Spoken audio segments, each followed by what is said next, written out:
Our freedom of thought is the price. This is the lesson that guides us in everything we do. So there's the tear gas there. We know the value of a free society. And we take seriously the responsibility to preserve it. We are NTD.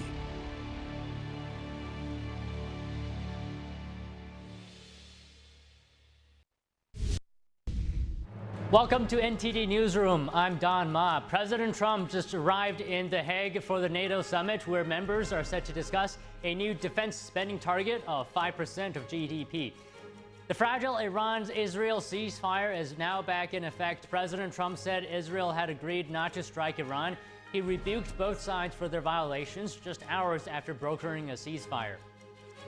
U.S. officials arrest 11 Iranian nationals illegally in the country. They have posed.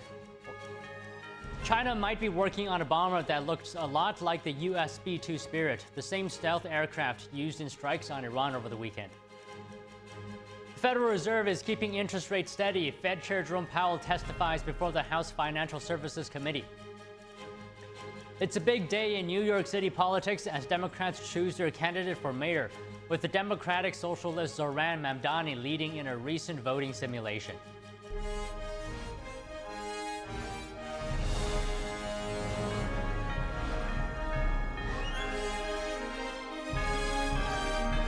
This is NTD Newsroom, live from our global headquarters in New York City.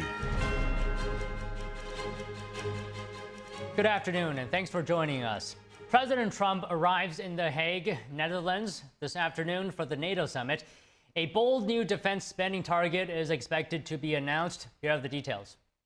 The summit's centerpiece, a dramatic proposal, 5% of each member nation's GDP dedicated to defense, more than doubling the current NATO target. The proposal has the backing of NATO Secretary General Mike Rutte. The defense investment plan that allies will agree in The Hague introduces a new baseline. 5% of GDP to be invested in defense. This is a quantum leap that is ambitious, historic, and fundamental to securing our future. Trump's 24-hour stop in the Netherlands is brief, just like his G7 summit appearance last week, as international crises continue elsewhere. The backdrop, escalating violence in the Middle East and a wave of uncertainty across Europe, setting the stage for tense talks and high-stakes diplomacy. Despite the tight schedule, the president is expected to touch on a long list of flashpoints, from Ukraine and Russia sanctions to U.S. troop levels across Europe. NATO leaders have spent months preparing for this moment, with U.S. officials abroad pushing hard for the 5% commitment. The reason I'm here is to make sure every country in NATO understands every shoulder has to be to the plow. On Friday, Norway's prime minister confirmed the country was planning to raise its overall defense spending. It is part of what we contribute to the collective security of the alliance, which has been important for Norway since 1949 and has very much renewed relevance with the situation we are in Europe. Right now, Norway is the only country in Europe that can finance increased military spending without having to borrow more. The UK, meanwhile, has also pledged to meet the 5% target. Prime Minister Keir Starmer said Monday the country planned to reach that goal by 2035. Latvia's president said last week he expects NATO to agree on the 5% target at this summit. Our position would be the sooner the better, but we understand all the arguments. The biggest argument is currently coming from Spain. The country currently spends under 1.4% on defense, the lowest in NATO. Madrid has asked the alliance if it can opt out of the 5% plan. Both Latvia and Norway's leaders are urging Spain to reconsider, especially considering the push from the U.S. I do hope that understanding in Madrid also that this is a critical time for the alliance, both when it comes to its defense capabilities, but also when it comes to transatlantic relationship. I assume that work is being done with a view of reaching a consensus and a solution that all countries can endorse, so I'll refrain from making a prediction on that before we will be in The Hague. In a summit shaped by urgency and uncertainty, the stakes are high for Europe, for NATO, and for President Trump. And earlier today, President Trump was asked about NATO's Article 5. The alliance says that an attack on one is an attack on all, backing each other up. Here's what Trump said on Air Force One. It depends on your definition. There's numerous definitions of Article 5, you know, right? But I'm committed to being their friends. You know, I've become friends with many of those leaders. Trump also says that he'll most likely meet with Ukrainian President Volodymyr Zelensky during the summit. This might help Kyiv to press its case for buying U.S. Patriot missiles and tougher sanctions to fight Russia. Meanwhile, NATO chief Mark Rutte disputes claims, saying that President Trump is driving the U.S. away from NATO. Listen. Question number one was, Mark, is the U.S. still with us? Yes, they are. And President Trump today posted a screenshot from a message from NATO Secretary General Mark Rutte on Truth Social. In the message, Rutte congratulated Trump for his decisive action in Iran and said that all NATO allies agreed to spend at least 5% of their GDP on defense. The message said, quote, "Congratulations and thank you for your decisive action in Iran. That was truly extraordinary and something no one else dared to do. It makes us all safer." Leaders at today's summit will focus mostly on the new spending goal and the possibility of an attack by Russia. NATO leaders say Moscow could attack a member state in the next 5 years, unless it's stopped from overrunning Ukraine. President Trump gave an update today on the ceasefire between Israel and Iran. Trump wrote on Truth social media, that Israel is not going to attack Iran. Trump said all planes will turn around and head home while doing what he described as a friendly plane wave to Iran. Trump spoke with reporters earlier before departing for the NATO summit in The Hague. Let's listen to some of his comments. I didn't like plenty of things I saw yesterday. I didn't like the fact that Israel unloaded right after we made the deal. They didn't have to unload. And I didn't like the fact that the retaliation was very strong. But in all fairness, Israel unloaded a lot. And now I hear Israel just went out because they felt it was violated by one rocket that didn't land anywhere. That's not what we want, I'll tell you. And I'm telling you, I'm not happy about that, Israel, either. I think they both violated it. I'm not sure they did it intentionally. They couldn't rein people back. I don't like the fact that Israel went out this morning at all. And I'm going to see if I can stop it. Israeli Prime Minister Benjamin Netanyahu's office said today he held off on tougher strikes against Iran. After speaking to Trump, Israel acknowledged striking a radar installation near Tehran hours after the start of a ceasefire, but said it refrained from further attacks. Trump announced a ceasefire yesterday after Tehran launched a limited strike in retaliation on a U.S. military base in Qatar. Israel says 4 people were killed when an Iranian ballistic missile struck a residential building in Beersheba today. This was shortly after the ceasefire was set to take effect. Damaged cars, storefronts, and debris could be seen after the strike. Rescue efforts to search for trapped residents are still ongoing. The blast also impacted near homes in the residential neighborhood in southern Israel's largest city. Israel's military said 6 waves of missiles were launched by Iran. Meanwhile, Israeli President Isaac Herzog praised the U.S. military operation in Iran during his visit to Beersheba. And I commend all those who have been involved in this operation, meaning an operation that clearly has a direct impact on the well-being and safety of the world, the region, and the state of Israel. It's so tragic that it has to do with such a heavy loss. But historically speaking, it's a major step forward. Meanwhile, on Capitol Hill, lawmakers will hear from intelligence officials about the developments in Iran. With the Israel-Iran ceasefire now in effect, reactions are pouring in from Capitol Hill. NTD's Melina Weisskopf has the latest. The response from Capitol Hill about the recent developments in Iran are not along party lines. There are Democrats and Republicans both for and against the administration's approach. Republican House Speaker Mike Johnson today said he hopes the ceasefire announcement signifies that the administration's approach of peace through strength is working out. But he also acknowledged that the ceasefire is fragile. So I asked him about the possibility of congressional action in the case that the ceasefire doesn't hold. Here's what Johnson told me. The reason the ceasefire is fragile is because you have Iran as one of the parties, and they have demonstrated for us over the decades that they are not to be trusted. We may not have to act upon that. I hope we don't, because I think it would be a terrible look, and it will not pass the House because it's inappropriate and it's not a proper use of the law.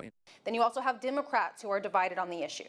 Iran was unable to respond in any meaningful way, and no American was harmed in the process. That sounds like a win for the country. We would all agree with eliminating the nuclear weapons program, or at least setting it back dramatically.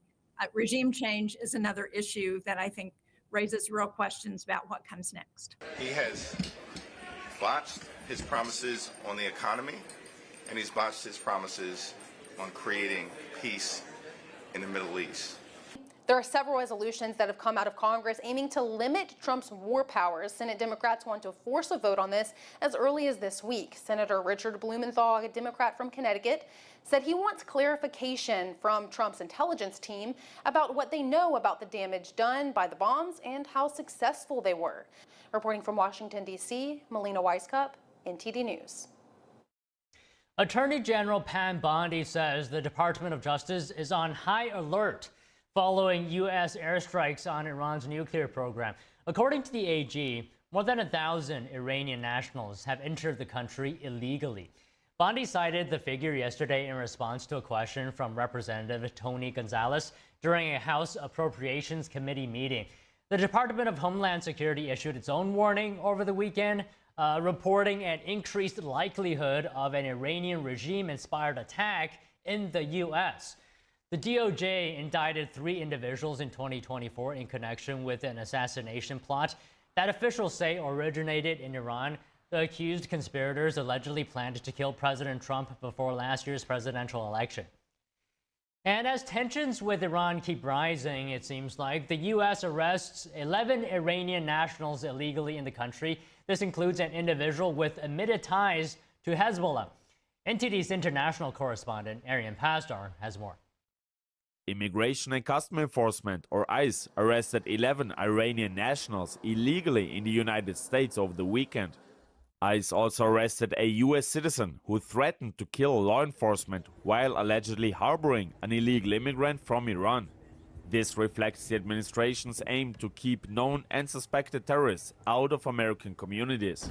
A Homeland Security spokesperson reportedly says, "We have been saying we are getting the worst of the worst out, and we are. We don't wait until a military operation to execute. We proactively deliver on President Trump's mandate."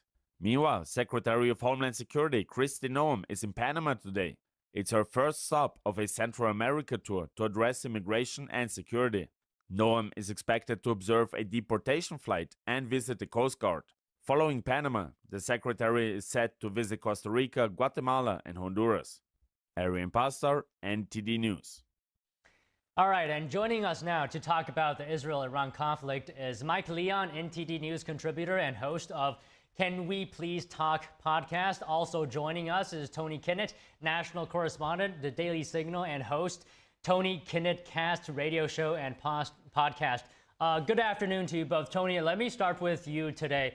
Do you think a limited retaliatory strike like Israel's radar attack near Tehran, can that coexist with a declared ceasefire? Well, what are your thoughts on the situation?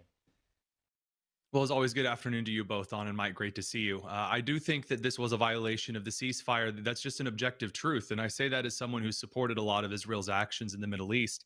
When a ceasefire is brokered, I don't like this up until the last minute nonsense. You don't have to do that. We already know that Israel has given Iran a good, a very good talking to put it colloquially, with the targeted sites in the Iran strikes. It's just not necessary. I think in that up to the last minute ceasefire, Iran was always going to throw a couple of last minute waves. Of course, their ballistic missile supplies have been dwindling. And so I don't think that was very well advised. But then again, I'm not one of those that was in the room with those on the launch crews or the mission control rooms. So I kind of have to leave it there and say that I don't know if I can give a full summary and analysis as to how much they should or shouldn't have struck up until the last hour of the operation. Okay, Mike, what's your perspective? Yeah, well, good to see everybody, and you as well, Tony. Look, I think both things can be true here. As I've started to talk to more folks in our last episode, we had a former ISR coordinator for the U.S. Army on the program talking about, the coordination of these strikes and things like that. Like what Tony was mentioning, both things can be true here, right? With respect to Iran's regime and the terror that they have caused within the region. We also know that there is criticism that should be, at least put upon Bibi Netanyahu and the way he has carried out some of these things. And obviously, this is not excusing or absolving October 7th, but there are different things that are at play here with respect to the Middle East. And so when a ceasefire is put into place, and I'll echo the president's word without saying the curse word, like when a ceasefire is put into place and both parties have come to the table, at least mediators for both parties, acting both parties, come to the table and say, we're going to do this. There is no reason to take everything up until the last hour. So with respect to the strikes that Iran levied, and with respect to what the president has mentioned in terms of what Israel levied right up until the ceasefire, we all want to see peace be negotiated. That's what we want for this greater region. And again, the president had started this with the diplomatic talks a few months ago, and now unfortunately we're here in this situation. And Tony, you've been watching this situation unfold. You've been following it. Does Trump seem more critical to you of Israel than Iran in this scenario? I think that Trump came forward with a set of diplomatic procedures and then was given the middle finger by the Iranian regime, and that 60 days transpired. And then Trump said, all right, Netanyahu, go right ahead. And that appears to be what occurred. And then Trump, again, after the strikes took place, after then sending the United States through, after Iran again refused to negotiate with the B-2 strike and the U.S. submarine strike, which was successful, the Iranian material now appearing, according to U.S. intelligence sources, to have been in Fordo. The president said, all right, are we ready to wrap this up yet? And then, again, for Israel then to do its own thing now after Trump brokered the ceasefire, I think there are a few other things at stake here. The Abraham Accords, which Trump wants to bring Saudi Arabia into, as well as other Middle Eastern nations. I think that Trump is losing his patience here because, again, if there's a lot of things riding on this, and as Mike said, there absolutely are. If you're going to see peace and economic cooperation between powers that can be trusted in the region, Iran notwithstanding, then you actually do need to see the powers that are in this coalitional movement here, Syria, Iraq, Qatar, and then in this case, Israel, actually playing by associative rules. And when they don't, Trump loses his patience because he has other things to think about in the world. Mike, this is just a one-off reaction from Trump, right? The rebuke to Israel. Well, we'll find out. I mean, I know speaking to Iranian Americans earlier today in preparation for this, some of them were telling me and sending me that clip, as he did that this morning before he boarded that helicopter.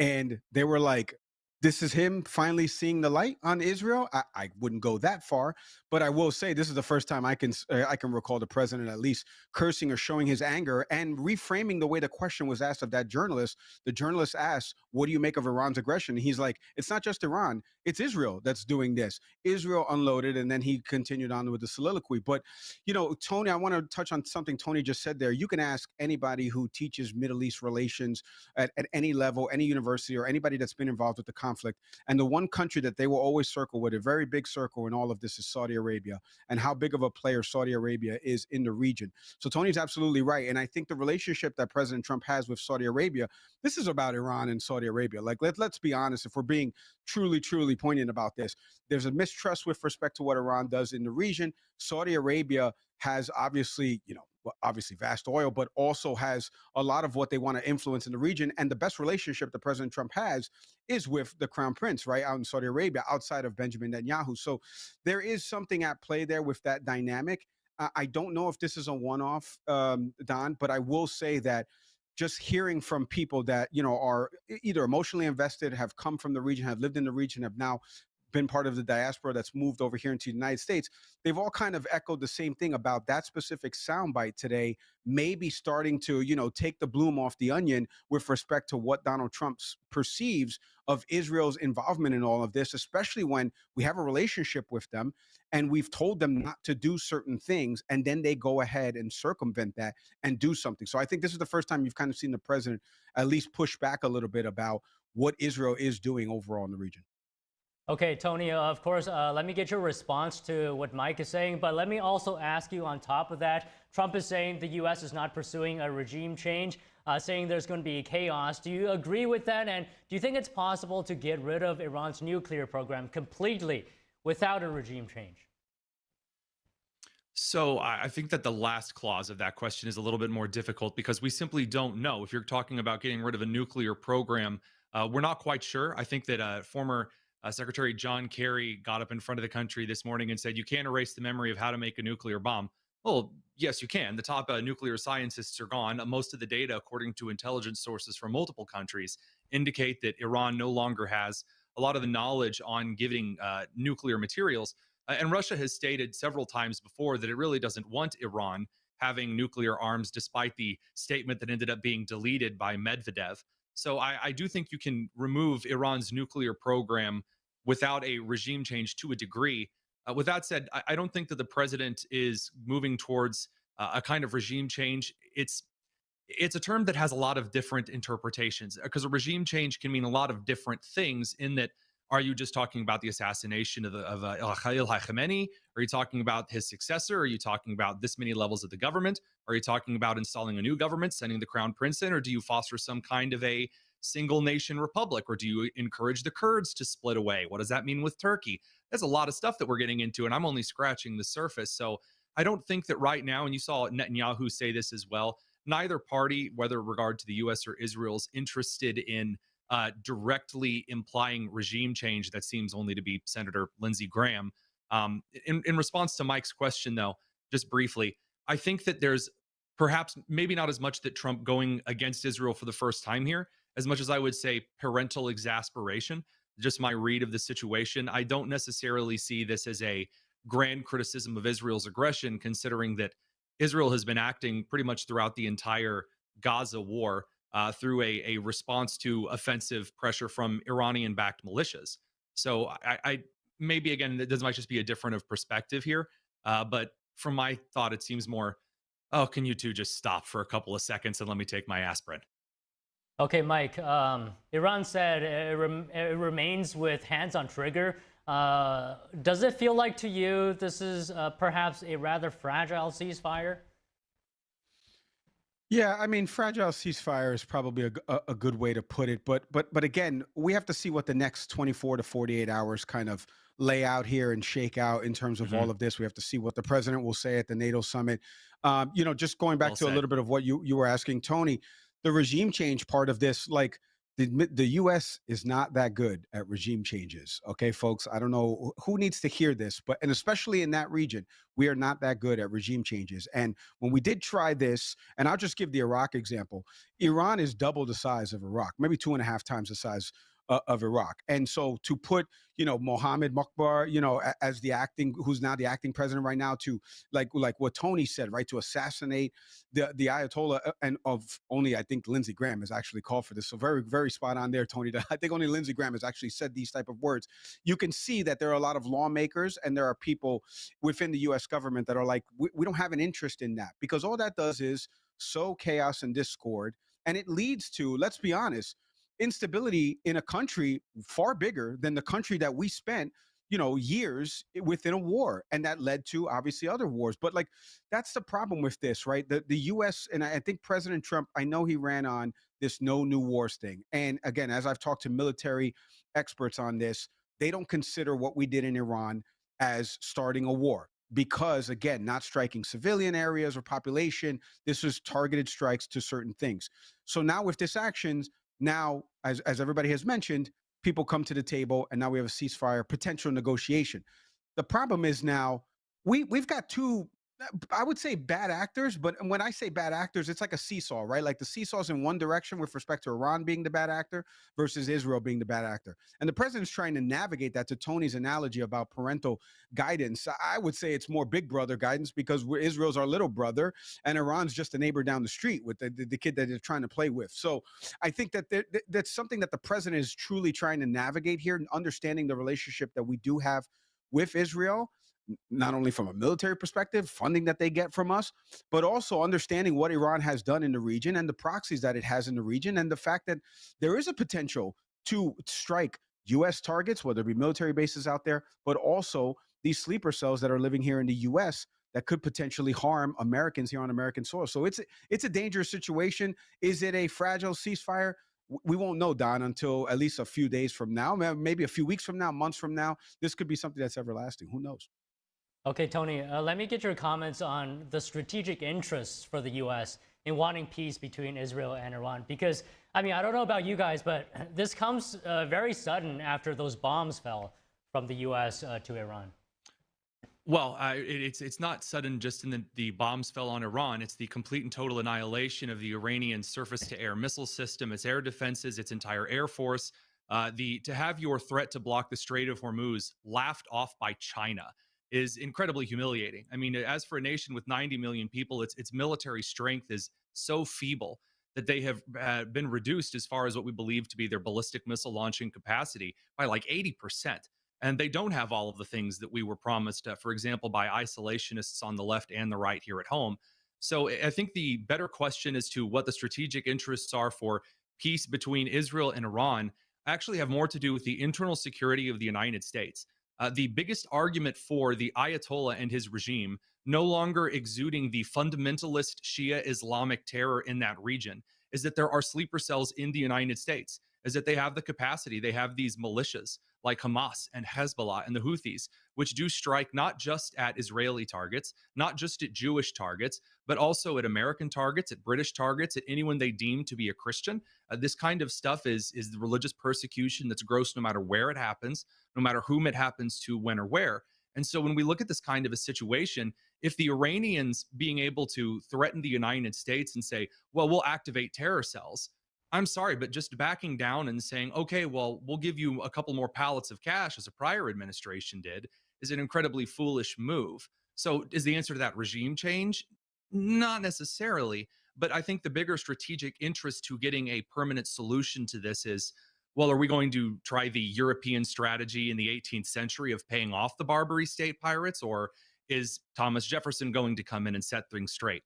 None of that involved building a new regime in that country like Iraq and Afghanistan. Okay, Mike, final thoughts.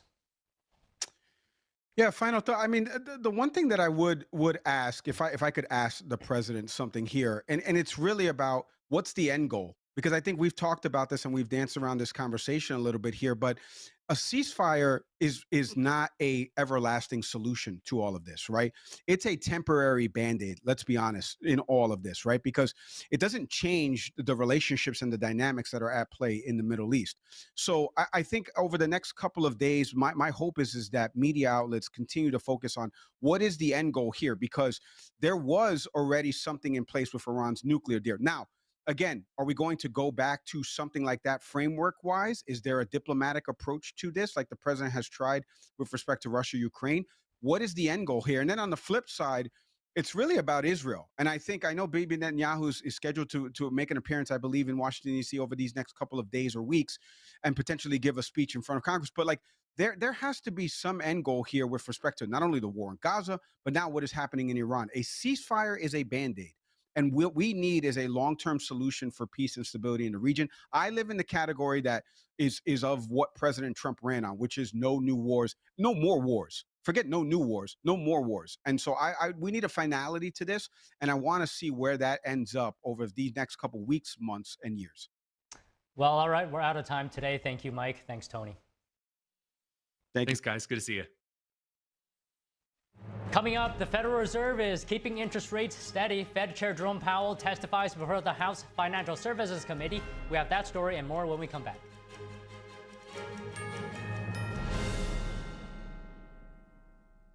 Is deep-sea fish oil really healthy?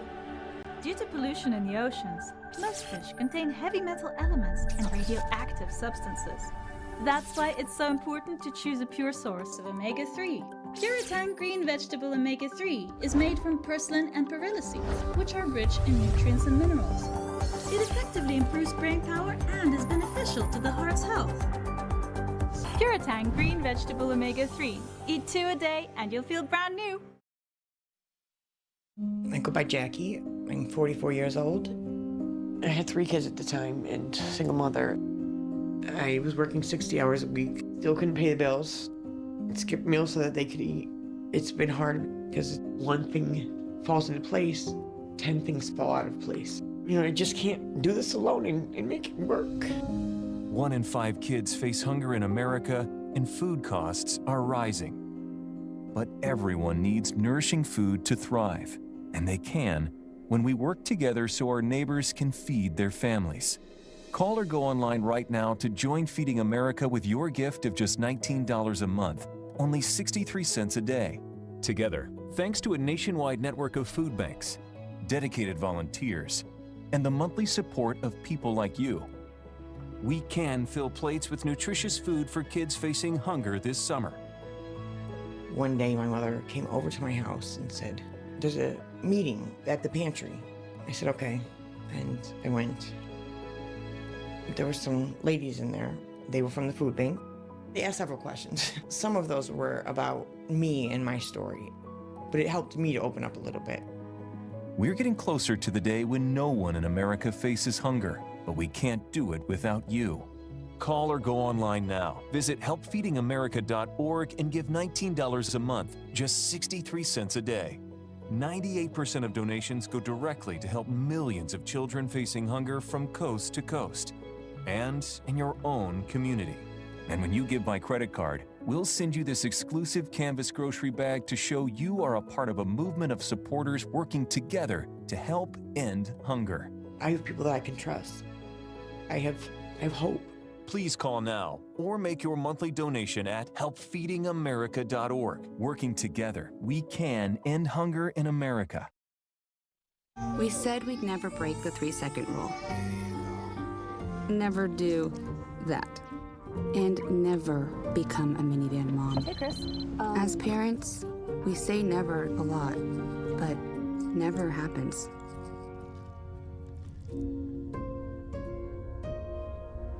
So when you say you'd never leave your child in a hot car, know it can happen.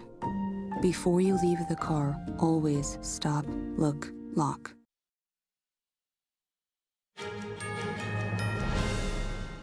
State Department Press Secretary Tammy Bruce is holding a press briefing right now. We're going to tune into that. Obviously, again, while I can't speak, obviously, to the choices President Trump will make, what we do all know is that he is a businessman. Americans appreciate that about him, the nature of how he looks at the issue of national security and safety. And he has in the past addressed the issue of relationships with this country, keep other nations secure, that we are a good friend to have, that a friendship with the United States assists and helps facilitate the natural national security of another nation. So I look at that in his approach in certain things, and that's been certainly his attitude about it, and it seems to be a correct one. It's one I agree with. So I think we'll see that if that in fact is the case here, and we'll find out. All right. Yes, ma'am. Is there any sort of monitoring mechanism for the ceasefire if it continues to hold? Will there be a third party that is making sure that both sides are adhering to this ceasefire? Well, as the State Department, I can't really speak to that. I think that's a DOD question and certainly a White House question. And then how do you view the next steps for nuclear talks potentially resuming in light of the ceasefire? Is there anything on the schedule? Any follow-on conversations between the two sides to try to resume the talks that had been? Well, I can't speak to a schedule. I'm not going to guess or speculate about when something might happen. What we do know, and President Trump throughout this process had been tweeting about the fact that this would be a good time for negotiations to renew, for these talks to renew. Of course, with some disappointment that it got to this point. He has been committed to diplomacy and to discussions. Obviously, he's displayed that for these last 5 months, and I would think that that has not changed. So the commitment, not just from President Trump, but also from Secretary Rubio, to minimize the need and go out of your way for the need to not engage militarily, is clearly a hallmark for him and his view of national security and foreign policy, as it is for Secretary Rubio, and I would expect that approach and that commitment to remain the same. Impeachment? Yes, go ahead. Thanks, Tammy. Just to follow on that, over the weekend, the president, many other cabinet members, they said that the strikes by the U.S. military on Iranian facilities had obliterated the nuclear program. Because of that, do you see that as buying more time for these negotiations to play out? Has the urgency at all changed? And there are reports that Qatar has tried to mediate nuclear talks, try to restart those. Are you receptive of Qatari efforts at this point? Well, that's not something I can address in any detail at all. I do know that the president was very confident in his assertion of the destruction of those sites. That was necessary because of the point that he's had from the start of this, which is that Iran cannot have a nuclear weapon. That has been a very singular, clear point, and the understanding is now they're not going to have one. And that clearly might open the door for the people involved in those kinds of decisions about how to move forward. But that was, and the strikes indicated that. It was a very distinctive, limited strike regarding the issue that was in the forefront of the president's mind, that he made clear over and over again, that they will not have a nuclear weapon. And now they will not have a nuclear weapon. How we move forward from here is up to the President of the United States. Saeed, yes, sir. Thank you.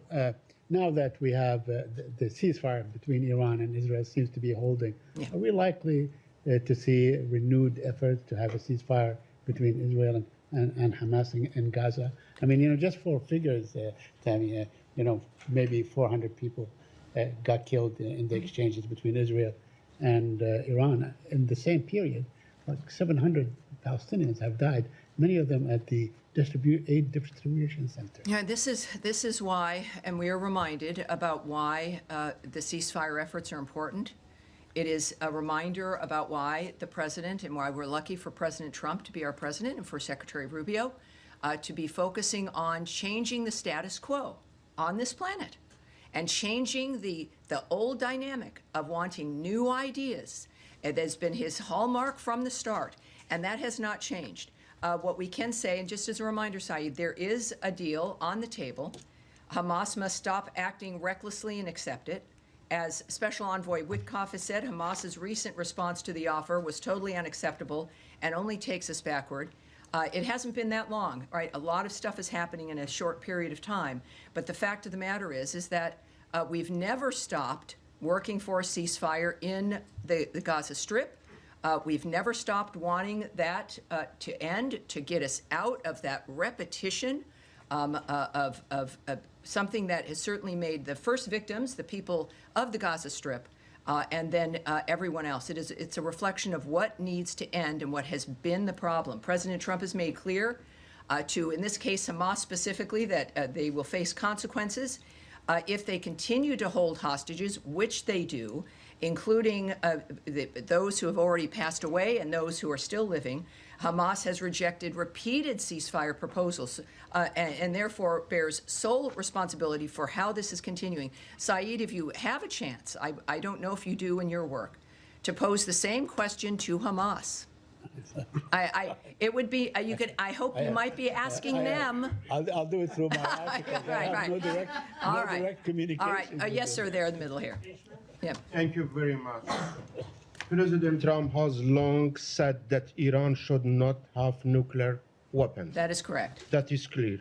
Do you think it is important for Iran to change its foreign policy because the U.S. always says it is the biggest state sponsor of terrorism and destabilizing region? I obviously can't speak to what's in the mind of the so-called leadership of Iran. I do know that the future of Iran is in the hands of the Iranian people. And whether or not certain individuals change their approach or belief, I think what has happened, the whole world has noted that the world has changed and that nothing will be the same.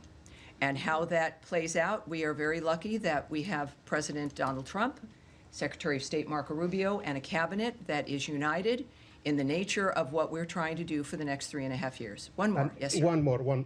And please. Kurdistan regional government leadership and strongly welcome President Trump's statement about peace. Do you want to comment on it?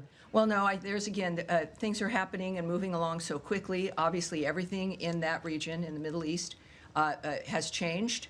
And we will have to see where those who are leading this charge and this change, again, the American leadership here with Trump Rubio, and J.D. Vance, of course, just strong leadership across the board. We're very lucky, as we've seen also with Secretary of Defense Pete Hegseth.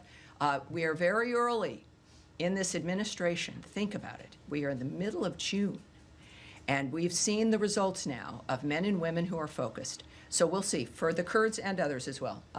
Yes, sir. Thank you, Tammy. Two questions for you. Number one, especially considering the Secretary is now at NATO. Yes. Does the Secretary feel like European allies had America's back to the extent that they should in this Iranian operation? I'm not talking about militarily, but from a general support standpoint, beyond just platitudes of concern about the Iranian nuclear program, do you feel like you got backing from Europe on this? Well, I'm not going to comment or speculate on the feelings or assessments of our partners in any kind of dynamic. That's between them. It's about the leaders of the world. Right now, what I can tell you is that President Trump and Secretary Rubio are right there in The Hague at NATO for conversations with our partners throughout Europe. And I think that everyone expects that to be very successful. It's going to be a very exciting time. It's a perfect time for those conversations to be had. I'm not going to speculate on the nature of those any conversations or, again, speculate on the feelings of people either. Second question for you. Yes, sir. In terms of regime change in Iran, the initial message coming out of the administration was, we're not after regime change, we're after the nuclear weapons program. Then the president remarked today, regime change is not a good idea because of the chaos that it would cause. So what is the administration, specifically the State Department's message here to Iranians who are suffering under the oppression of the regime? How do they move forward, and does America have their back, considering the president said regime change is not a good idea right now? Well, again, that's in the perspective certainly of the president and what his actions, he feels what actions are important, what our intentions were. It was very clear from the start, from the very beginning. For years, the president has spoken about the problem of Iran and how they can't have a nuclear weapon. This is not a new idea, and it's certainly a globally held idea. But we've said here at the State Department repeatedly in a number of different dynamics that the fates of countries belong in the hands of the people in those countries.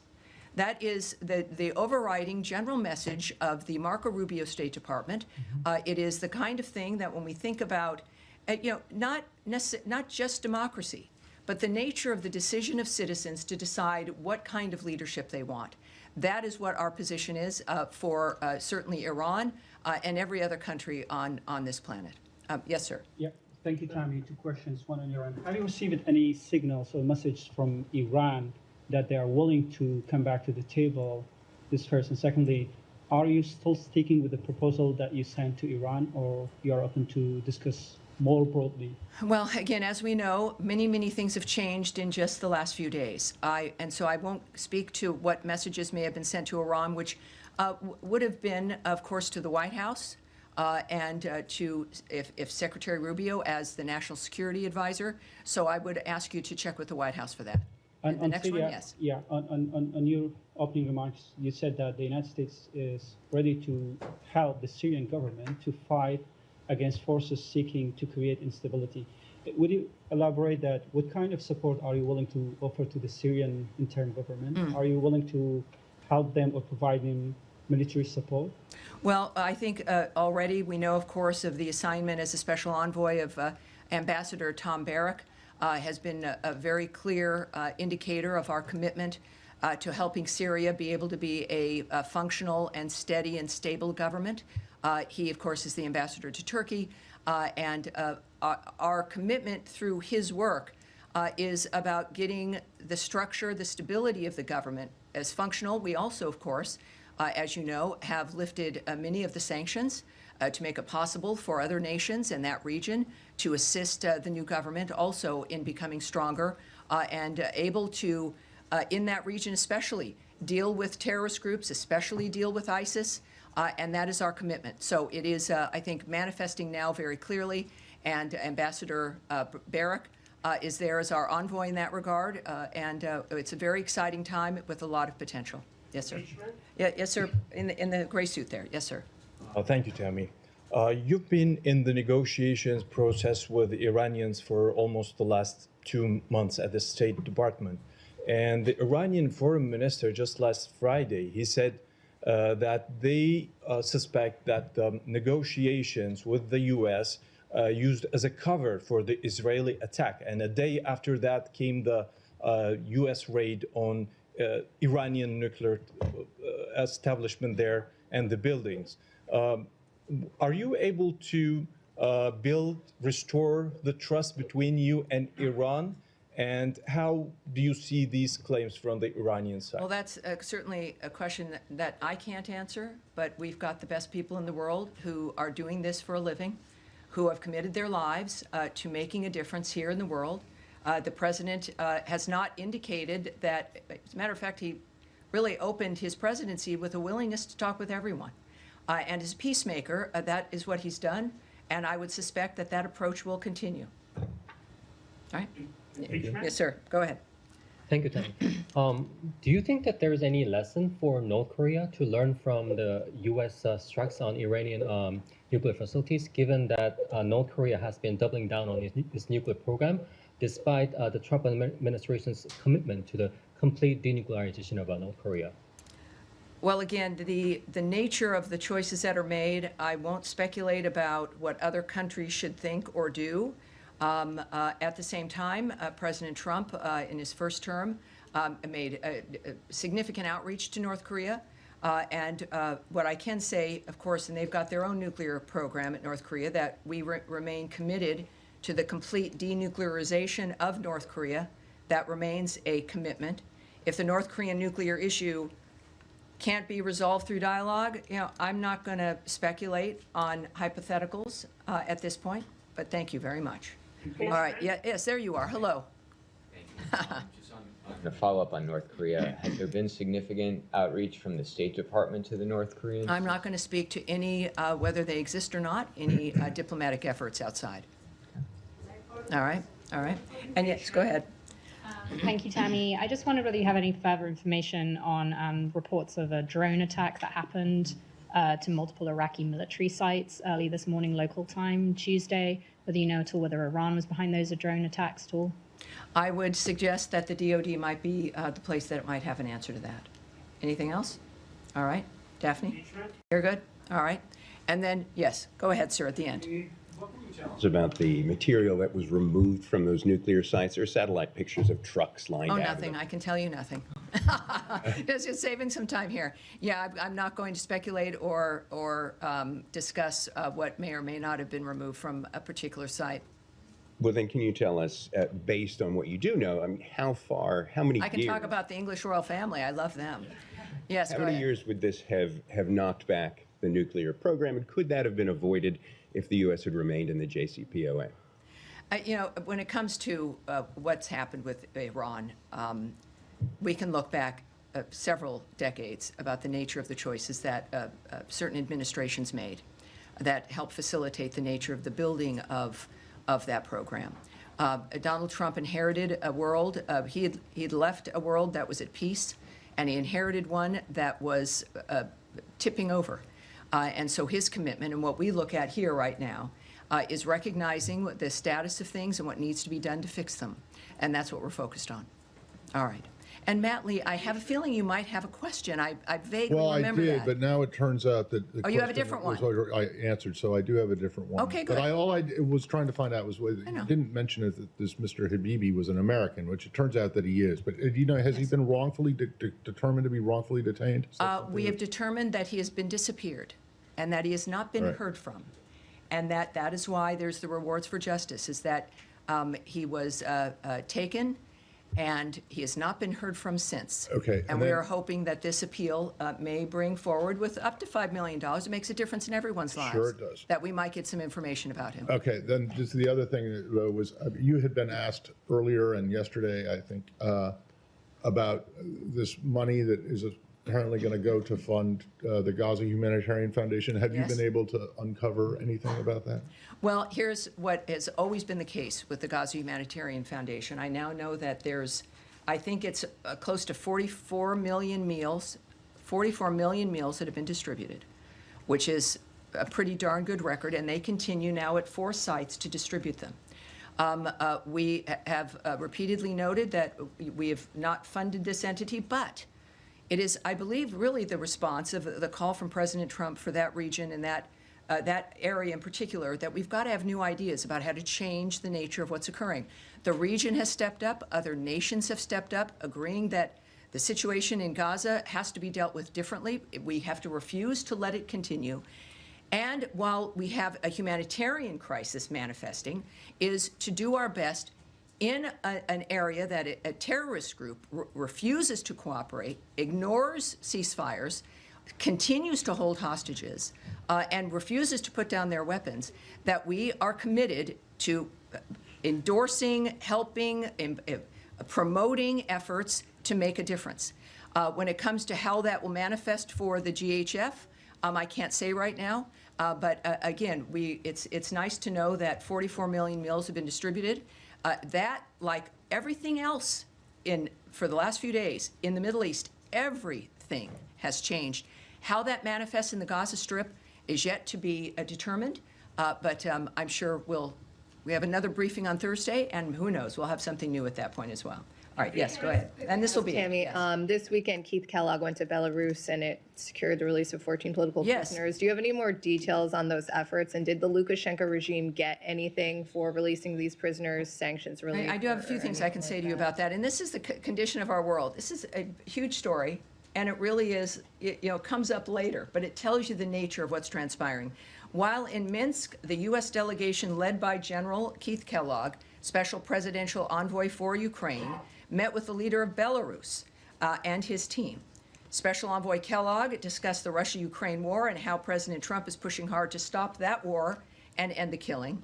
And Deputy Special Envoy John Cole led the discussions on U.S.-Belarus bilateral relations, which resulted in the release of 14 long-held political prisoners from Estonia, Japan, Latvia, Poland, Sweden, and Belarus.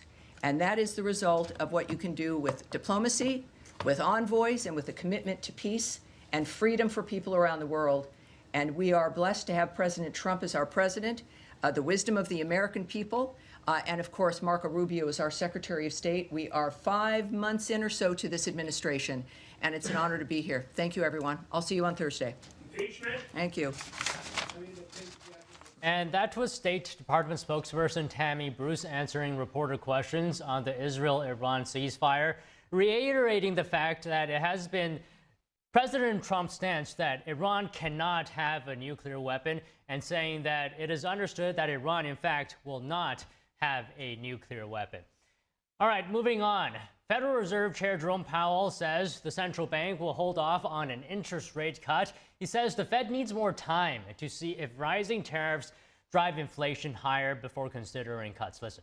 What will actually happen with rates is going to depend on the path of the economy, and that's highly uncertain. So I would just say what that means at this moment in time is that a significant majority of the committee, but also there's a pretty significant minority that doesn't agree, but a significant majority feels it will be appropriate to reduce rates later this year. And what that means is that each of those persons who wrote down a cut in rates later this year, they think that there's some state of the world where inflation doesn't prove to be as high, or the labor market weakens, or some combination of those two things, that it will turn out to be more likely than not appropriate to reduce policy rates, subject to great uncertainty. Now, Powell is testifying today before the House Financial Services Committee. The Fed chair's testimony largely reiterates the central bank's most recent policy statement. Last week, Fed officials voted unanimously to hold the benchmark interest rate steady at 4.25%. New economic projections showed on average about 2 quarter-point cuts by the end of the year. The first was expected to come at the Fed's September meeting, while President Trump appointed Powell. The two have a disagreed on approach. The president posted on social media ahead of the hearing, quote, "We should be at least 2 to 3 points lower." And it's been almost a year and a half since a door plug blew out of an Alaska Airlines flight in midair. Federal regulators are holding a hearing today to determine a probable cause. The door plug flew off minutes after the flight departed Portland. The Boeing 737 MAX 9 jet was able to safely land. There were only minor injuries. The door plug was found on the ground in the backyard of a home in Portland. All MAX 9 model jets were then grounded briefly for inspections, but were returned to service the same month. The Federal Aviation Administration made new inspection requirements after the National Transportation Safety Board's meeting today. A final report is expected in a few weeks. A preliminary report said that some of the bolts needed to secure the door plug to the aircraft were not installed. Boeing earlier said it was going to change the design of the door plug area to make it more secure. Health Secretary Robert F. Kennedy Jr. said today that he has rehired 942 employees who were previously laid off. The reinstated workers came from the Centers for Disease Control and Prevention and the National Institutes of Health. Kennedy has vowed to remake the nation's health agencies. This includes cutting 10,000 jobs at the Food and Drug Administration, CDC, and NIH. He acknowledged that some of those let go were needed. A hearing today probed Kennedy's health-related spending plans under President Trump's budget proposal. This includes an $18 billion cut to NIH funding and a $3.6 billion cut from the CDC. Kennedy previously said he planned to cut 2,400 employees before the partial reversals. Democrats and other critics have portrayed the cuts as a gutting of the country's public health infrastructure. Kennedy said that the staff reductions would save taxpayers $1.8 billion per year. The Trump administration can now resume deporting criminal illegal immigrants to countries other than their homelands. This comes after the Supreme Court yesterday delivered another victory to the president. In a 6-3 ruling, the justices reversed a lower court's decision blocking the administration from conducting such removals. The case was brought by a group of illegal immigrants who were sent on a deportation flight to South Sudan. All of them came from different countries and were reportedly convicted of serious crimes. A federal judge last month imposed a blockade on the removal, demanding the Trump administration provide due process and advance notice before taking actions. But the administration says its policy already complies with due process requirements. Oklahoma City Thunder fans celebrated their team's NBA Finals victory today after Sunday night's win over the Indiana Pacers. Game 7 capped off a dramatic series and marked the city's first major professional sports championship. Eager fans greeted the Thunder as the team passed through downtown at today's victory parade. OKC became contenders for an NBA title in 2009 with stars Kevin Durant, Russell Westbrook, and James Harden on the court. Still, the Thunder could fall short after losing the Miami Heat in the 2012 finals. Dreams of a possible run in 2013 were shattered when Westbrook was injured during the playoffs. The 2015-2016 team led the Golden State Warriors 3-1 in the Western Conference Finals. But they lost that series in 7 games. Sunday's 103-91 win over the Pacers marks triumph and redemption for OKC's loyal fans. Coming up, it's Democratic mayoral primary day today in New York City. Who are the top candidates and what do voters have to say about them? We have that and more after the break.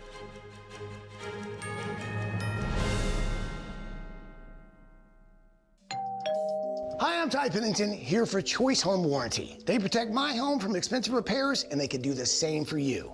No matter if it's your refrigerator, plumbing, or more than 20 other home systems and appliances, Choice Home Warranty has saved millions of homeowners a whole lot of money.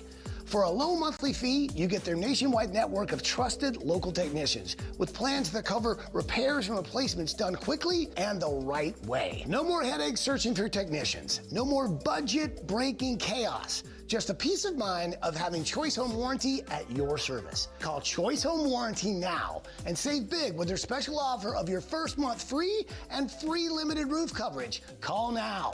Call Choice Home Warranty for your free personalized quote and to get your first month free. Call in the next 5 minutes, and as our special offer, you'll receive free limited roof coverage. Call now to lock in your rate and save big. Call 800-210-6422. 800-210-6422. I go by Jackie. I'm 44 years old. I had 3 kids at the time and single mother. I was working 60 hours a week. Still couldn't pay the bills. Skip meals so that they could eat. It's been hard because one thing falls into place, 10 things fall out of place. You know, I just can't do this alone and make it work. 1 in 5 kids face hunger in America, and food costs are rising.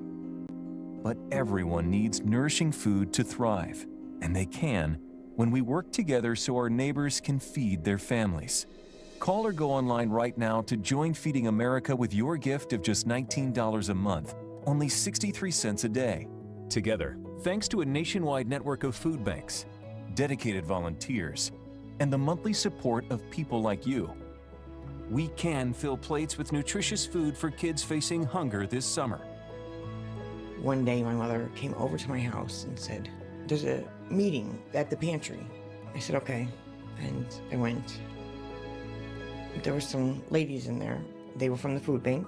They asked several questions. Some of those were about me and my story, but it helped me to open up a little bit.